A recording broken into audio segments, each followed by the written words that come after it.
nganong ang mahal nga Birhen Maria gitawag man natong mga Katoliko nga inahan sa atong simbahan. Kumusta mga igsoon? Padayon ta sa atong pagpalandong aron pagpalawom sa atong pagtuo isip mga binunyagang mga Kristiyano Katoliko. Ang atong istoryahan ron kining si Mama Mary ba? Giila nga maoy inahan ni Kristo at the same time inahan sa simbahan. Mangutana rago ko ninyo, kinsa man ninyo ba ni gawas aning kalibutan nga wa mo gawas pinagi sa tong inahan? I don't care ni gawas ba mo sa normal nga pamagis pag panganak o gigsesaryan mo, basta all of us. No, kitang tanan ni agi jud ta sa atong inahan. Why tao nga nataw aning kalibutan na at present we are 7.4 billion people, kitang tanan lusot kita sa agianan pinagi sa atong inahan. Mao ni atong papalandungan. Now, imagine na kuno katong the day nga ang Anghel Gabriel miduol kang Santa Maria ug miingon, paglipay Maria, kay sa tanang babae ikay gipili may mong inahan sa bugtong anak sa Dios.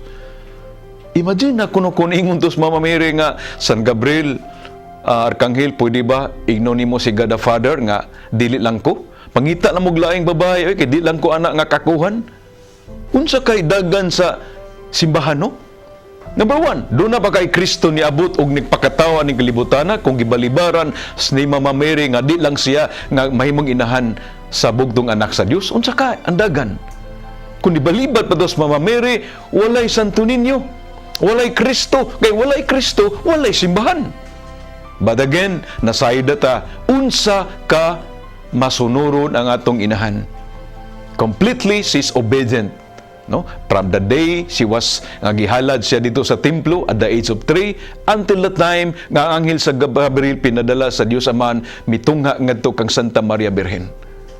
Mary is the mother of Christ. Diin man ug unod, lawas unod ug dugo ang atong Ginoong Kristo. Gikan kang Santa Maria Birhen. Ang gilansang sa krus, nagpakamatay sa krus alang kanato, ang gilubong human kini gihugos gikan sa krus. Lawas ni Kristo, ang pagkatao ni Kristo. Mao na nga migsuon dili gid pwede nimo i-separate ang pagkainahan ni Kristo inahan sa atong simbahan. Kita mga anak sa Dios, sa usa lamang ka Dios, ug kita nahimong mga anak ni Santa Maria Birhen. Timan sa pagpakita ni Mama Mary baya ngadto sa usa ka madre nga nagbarog siya sa kalibutan. Nangutana ang madre, Mama Mary, unsa man ang murag daw mga uwan migikan sa imong tagsa-tagsa ka mga tudlo nga midagayday padulong sa kalibutan. Niingon sa Mama Mary, ang tanang grasya gikan sa Dios Amahan moagi gyud sa akong anak. Ug ang tanang grasya gikan sa akong anak modagayday pinagi kanako. I am the mediatrix of all grace. Ako ang agianan sa tanang grasya gikan sa Dios. Mao na nga dapat isip ba nga matuon mga Kristiyano, di kita magununa nga makaluwasas ng guglingon nga di ta modangop sa panabang sa mahal nga Birhen Maria. Mga makasala magutang tanan gud. Muna nga gibutang gina purposely sa atong Ginoo nga naa giinginahan nga gitawag sa atong kaugalingon nga we call every day as inahan sa kanunayng panabang. Every second of each day, she's there. Sa iyang pagpakita bitaw sa Fatima, mato pa ni Maria, duol mo nako. Sama sa iyang gihatag nga assurance ngadto sa bata sa ni Bernadette Soberano sa Lourdes nga, I cannot assure you any blessings here on earth. Pero ang panalangin, grasya nga inyong gikinahanglan para sa inyong kaluwasan ngadto sa langit, ako'y bahala.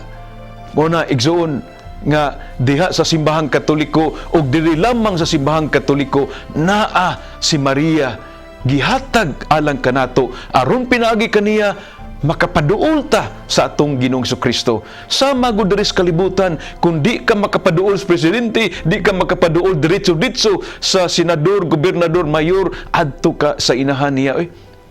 Through her mother's or his mother, everything becomes possible. Mao na pud ang atong pagkinabuhi isip mga Kristiyanon. Dili nato pwede isiparit si Maria sa pamaagi sa atong kaluwasan. She is there standing for us and with us through her Son, Jesus. To Jesus through Mary. Pandulong kang Kristo, pinagi kang Maria, kay siya lagi ang inahan sa atong manunubos ug inahan sa simbahan. Amen?